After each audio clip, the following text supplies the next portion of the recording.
بسم اللہ الرحمن الرحیم۔ حضرت انس بن مالک رضی اللہ تعالیٰ عنہ سے روایت ہے کہ رسول اللہ صلی اللہ علیہ وآلہ وسلم نے فرمایا، 3 چیزیں ایسی ہیں کہ جس شخص میں پائی جائیں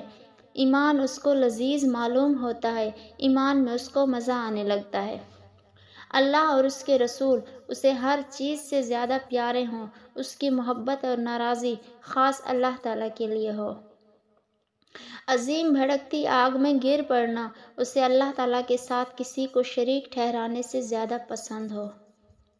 حضرت ابن مسعود رضی اللہ تعالیٰ عنہ بیان کرتے ہیں کہ رسول اللہ صلی اللہ علیہ وآلہ وسلم نے فرمایا، تمام لوگ آگ پر وارد ہوں گے، پھر وہ اپنے اعمال کے مطابق وہاں سے پار ہوں گے، ان میں سے سب سے پہلے بجلی چمکنے کی مانند گزر جائیں گے،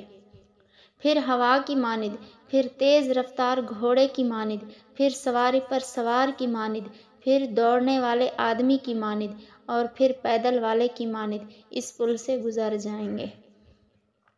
جو کہ جہنم پر نصب ہوگا۔